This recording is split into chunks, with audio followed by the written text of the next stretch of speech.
জহর সরকারের আগে আরজিকর কাণ্ডে বারবার সরব হয়েছেন তৃণমূলেরই রাজ্যসভার আরও এক সাংসদ সুখেন্দু শেখর রায়, যার নবতম সংযোজন তার গতকালে পোস্ট। রাষ্ট্রের জন্মের আগে মানুষের জীবন ছিল নৃশংস এবং সংক্ষিপ্ত, সেই সময় কি আমরা ফিরে যাচ্ছি? প্রশ্ন তৃণমূল সাংসদের।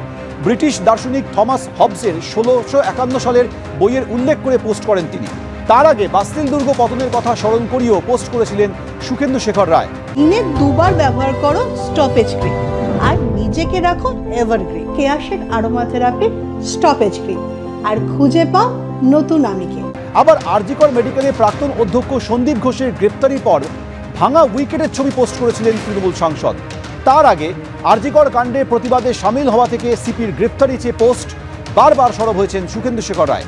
সম্প্রতি দিল্লিতে মোমবাতি হাতে প্রতিবাদ কর্মসূচিতে যোগ দিয়ে তিনি কেঁদেও ফেলেছিলেন।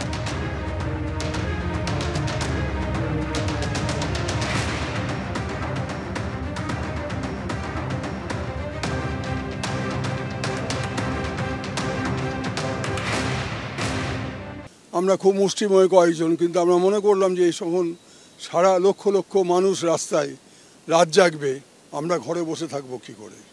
আমরা কি ঘরে বসে থাকতে পারি? আর আমার এই গত 21 দিন ধরে বারবার মনে হয়েছে যে মেয়েটি যখন শেষ নিঃশ্বাস ছাড়ছিল, ওই রকম একটা দানবিক অত্যাচারের পরে যন্ত্রণা ভোগ করতে করতে কি কষ্ট পেয়ে মেয়েটি মারা গেছে। হয়তো এই বার্তাটা দিয়ে গেছিল সমাজকে যে এরপরও তোমরা চুপ করে থাকবে, তাই আমরা চুপ করে থাকতে পারি না। কোনো মানুষ চুপ করে থাকতে পারে না, তাই আমরা রাস্তায় নেমেছি। আজকে আমরা যে কজন আছি, আমি যদি একা থাকতাম আমি একা দাঁড়াতাম। ওই যে একটা কথা আছে না, তারিখ পে তারিখ, তারিখ পে তারিখ, তারিখ পে তারিখ, এটা আর চলতে দেওয়া যায় না, অনেক হয়েছে। আরজিকর কাণ্ডের প্রতিবাদে তৃণমূলের সাংসদ পদ ছাড়ছেন জহর সরকার। মমতা বন্দ্যোপাধ্যায়কে একটি চিঠি লিখে সাংসদ পদ ছাড়ার ঘোষণা করেছেন জহর সরকার। শুধুমাত্র যে সাংসদ পদ ছাড়ছেন তাই নয়, একেবারে রাজনীতি ছেড়ে দেবেন বলে মমতা বন্দ্যোপাধ্যায়কে চিঠি দিয়ে তিনি জানিয়েছেন। দীর্ঘ এই দুপাতার চিঠির মধ্যে ছত্রে ছত্রে তার ক্ষোভ অভিযোগ ঝরে পড়েছে। দুর্নীতি থেকে শুরু করে আরজিকর কাণ্ড নিয়ে তিনি মুখ খুলেছেন। আরজিকর কাণ্ডে সরকার পরিস্থিতি সামলাতে পারছে না বলে তিনি অভিযোগ করেছেন। একই সঙ্গে দলের একাংশ নেতাদের আচরণ নিয়েও তিনি প্রশ্ন তুলেছেন। তিনি লিখছেন যে কিছু আমলা এবং দুর্নীতিগ্রস্তের পেশি শক্তির আস্ফালনই মানুষের এই স্বতঃস্ফূর্ত ক্ষোভের কারণ। কোনো সরকারের বিরুদ্ধে মানুষের এমন ক্ষোভ এবং অনাস্থা আমি আগে দেখিনি। আরজিকর কাণ্ডে আপনার সক্রিয় হস্তক্ষেপ আশা করেছিলাম, মমতা বন্দ্যোপাধ্যায়ের উদ্দেশ্যে এই মন্তব্য করেছেন জহর সরকার। সেই সঙ্গে তিনি আরও লিখছেন যে এখন সরকার যে পদক্ষেপ নিচ্ছে খুবই সামান্য, অনেক দেরি হয়ে গেছে। মানুষের এই স্বতঃস্ফূর্ত বিক্ষোভকে রাজনীতির রং লাগানো হচ্ছে বলে অভিযোগ করেছেন তিনি। মমতা বন্দ্যোপাধ্যায়ের কাছে এরপরই তার আবেদন, রাজ্যকে বাঁচাতে কিছু একটা করুন। মুখ্যমন্ত্রীকে চিঠি দিয়ে এই আবেদন করেছেন জহর সরকার। এর পাশাপাশি তিনি আরও অভিযোগ করেছেন 2022-এ সংবাদ মাধ্যমে তৎকালীন শিক্ষামন্ত্রীর দুর্নীতির খোলাখুলি প্রমাণ দেখেছিলাম। দুর্নীতি রুখতে দলকে সক্রিয় হতে বলায় অনেক বর্ষিয়ান নেতা আমাকে হেনস্থা করেছিলেন। আপনি দুর্নীতির বিরুদ্ধে আপনার লড়াই চালিয়ে যাবেন এই আশায় তখন পদত্যাগ করিনি।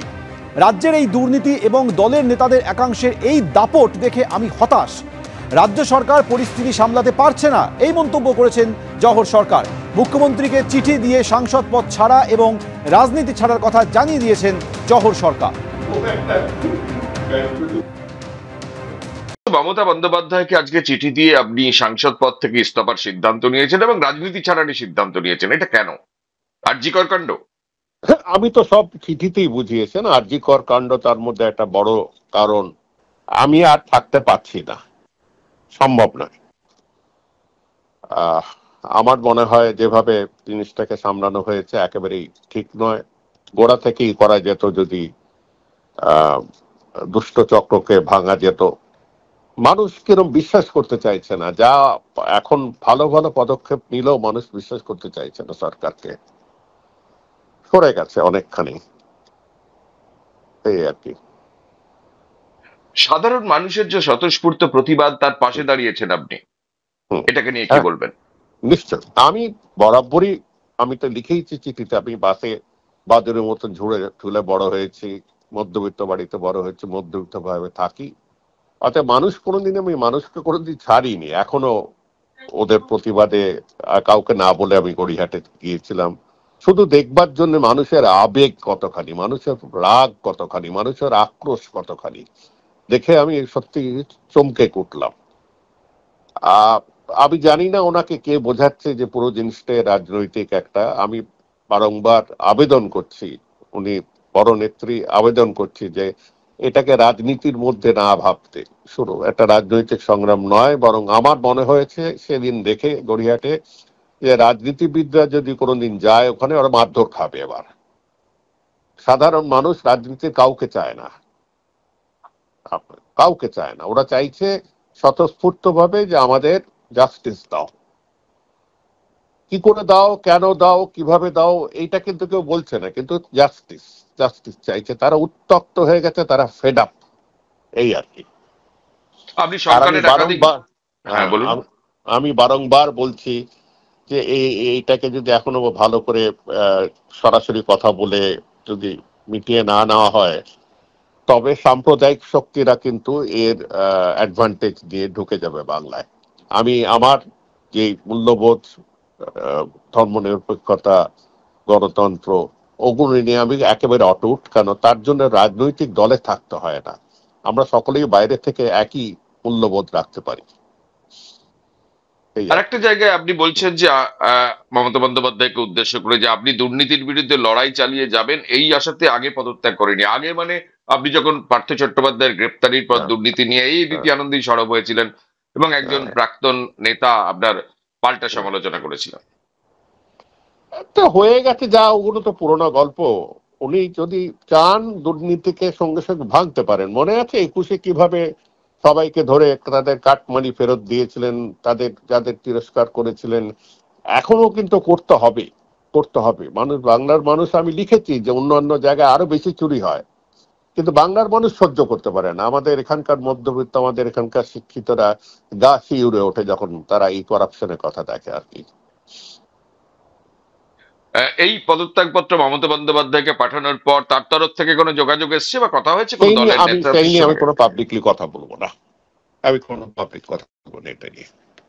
আরেকটা হচ্ছে তৃণমূলের একটা স্তর থেকে বলা হচ্ছে যে যে এই স্রোতের যখন কঠিন সময়, সে সময় তো লড়াই করা উচিত। যুদ্ধের সময় যারা পালায় কিংবা যারা মানে বাঁচিয়ে চলে, ইতিহাস তাদের লজ্জায় নজরে দেখে। এটা তৃণমূলের একটা স্তর থেকে। ঠিক আছে, ওরা ওদের মতন বলেছে, ভালো কথা, ওরা ওদের কথা বলেছে, আমি আমার কথা বলেছি। ঠিক আছে। আপনি লাস্ট প্রশ্ন হচ্ছে, আপনি একদিকে দুর্নীতির কথা বলেছেন, আপনার স্বাভাবিক জীবনযাপনের কথা, এবং রাজ্যের আমলা এবং প্রশাসনের দুর্নীতির কথা বলেছেন, এবং সাধারণ মানুষের স্বতঃস্ফূর্ত আন্দোলনের পাশে থাকা বা ডাক্তারদের আন্দোলনের পাশে থাকার কথা বলেছেন। এটাই তো মূল কারণ। এটাই মূল কারণ, এটাই মূল কারণ।